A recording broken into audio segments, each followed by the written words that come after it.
Assalamu alaikum warahmatullahi wabarakatuh. I hope everybody's having a great weekend in the month of July 2026. I'm currently in Redding, California, where, it's hot, but it's not as hot as it normally is. I'm making this video today in response to my friend from the DoD. He sent me a very disturbing video of a Kenyan man who had a landmine strapped to him by the Russians, and he was forced to go walk in Ukrainian landmines. So I'm going to go ahead and I'm going to show you this video, and then I'm going to give you uh, my thoughts about this and how I feel about this. Hold on. So here is the video.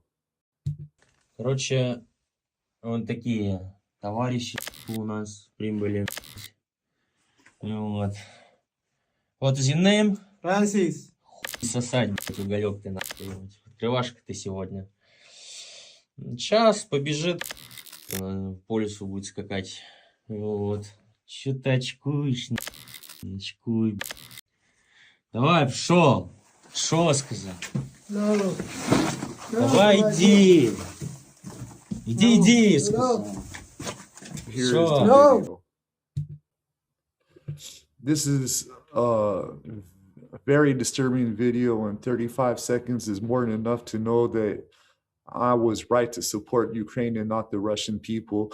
So, first of all, my friend from the DoD gave me a background about this Kenyan man. So this Kenyan man had went to Russia under the guise that he was going to either be a teacher or a medical person or something, but something that was going to help the Russian people. He went there looking for opportunity because he wanted to send money home to take care of his parents, and he had a fiance with child back in Kenya. So he wanted to, make an opportunity for himself and his family. So he went to Russia thinking that he was going to get a job, and be able to support his family. So within 36 hours of even arriving in Russia, he wasn't taken to where he was supposed to, is where he was promised. He was taken to a military facility.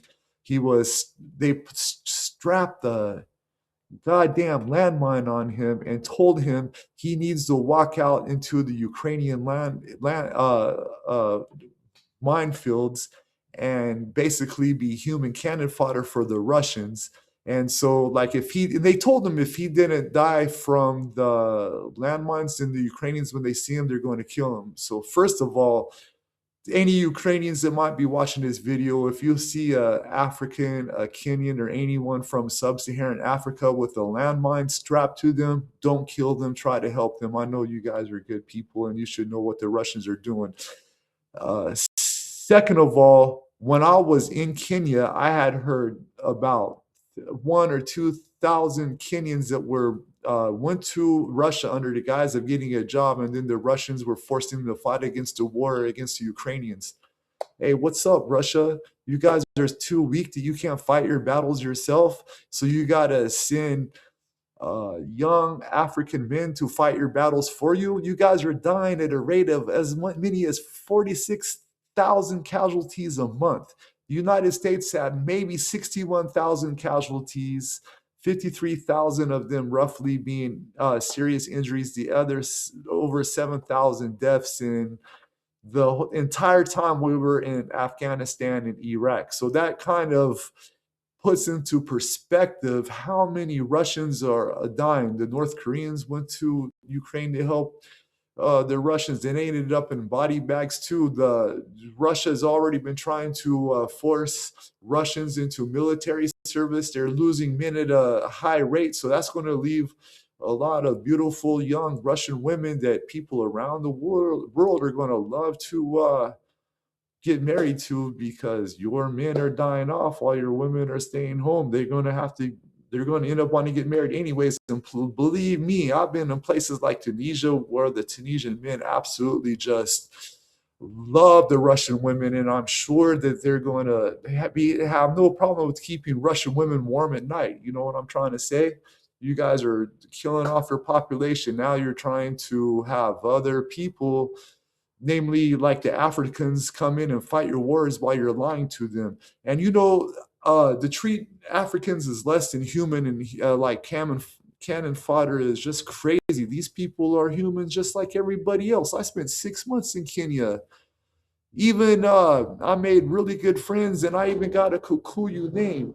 So my Kikuyu name is, I gotta look it up because I haven't been in Kenya for like 3 or 4 months. So I have to look up Kamau. Kamau, that was my Kenyan name, Kamau. I didn't have to look it up. I just remembered. So yeah, the Kikuyu girls at this pool hall I used to go to started saying Kamau, Kamau, Kamau. So I realized they started giving me a name because I'm a Muzungu and they like me. But anyway, the Kenyans are a lot like the Americans. Baby got back by Sir Mix-a-Lot. The Kenyans got Frumbanya by Unspoken Salatone. If you haven't heard that song, it's basically the same thing as Sir Mix-a-Lot's Baby Got Back but from a Kenyan perspective. The Kenyans were really friendly people. They, friendly. I mean, obviously you got good and bad people everywhere, but to try to just you use them as human cannon fodder. Shame on you, Vladimir Putin. Shame on you, Russian military. Shame on you, Russians, for being too weak to fight your own wars. It reminds me of another country that likes to just send bombs and send other people, namely the Americans, to fight their wars for them. I'm not going to say any names or who that country is, but you all know who I'm referring to. Anyway, nice talking to you, and I really sad about this situation. And Viva la Ukraine! I'm supporting Ukraine. There's one more thing that I wanted to add, actually, before I stop this video. So when I was in Nairobi, near the end of my time there, I was there for like 6 months. I had went an hour north of Nairobi, where it's close to the hippos and the hyenas and stuff. And I was with this one artist from Black Market Records, Kenya, named Odi, and some of his friends. And while we were out, I started getting surrounded, because I'm a white guy. I started getting surrounded by these Kenyans, and they started saying, Russian, Russian, Russian. And I'm like, what's going on? And they're like, I kill Russians. They started surrounding me. I kill Russians. Russia, Russia, Russia. He's a Russian, Russian, Russian. And I'm like, who's a Russian? I'm an American. What are you talking about? Russian, Russian, Russian. I kill Russian. I joined Ukraine military to kill Russians.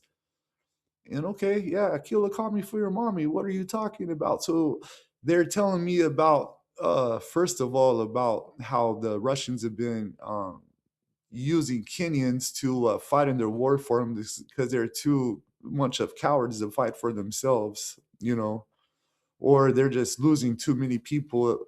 They're just losing too many people at a rate of sometimes as near as 46,000 people a month. I mean, that's absolutely not sustainable. And then also there was this Russian man who was going around sub-Saharan Africa wearing these like Google glasses, right? These Google smart glasses. And he was meeting a lot of women, Kenya too, but other countries as well. And he had HIV, and he was sleeping with women, and he was recording it. And it was hundreds of women. And then he started uploading everything to Telegram and charging people for these pornos that these women didn't even know that they were involved in. And people were so angry, they were scared about the Russians also. So at the same time that the Russians were doing this to the Kenyans, they forcing them to wars, and they had a Russian individual go in. And then there was an American man who wanted to get a lot of views to his TikTok. So with a pure American accent, he said he was that man. So but when I did the research on the Russian man, he didn't even speak English. He spoke only Russian. So it was weird to me that I would get blamed for what the Russian did. And I was glad that my friends were there, like Odie and them, to tell these Kenyans, oh no, he's an American. He hates the Russians. They saved my life. Thank you, Odie. And thank you to my other Kenyan friends that were there. Anyways, man, stop this madness. Stop these wars. Stop the war with Israel, between Iran and Lebanon. Let's stop this Ukrainian war. Let's stop all of these conflicts around the world and realize that it's these governments starting wars to gain assets and making us fodder. We don't need to be fighting in these battles for these leaders that don't care about us anyways. Peace. Salam.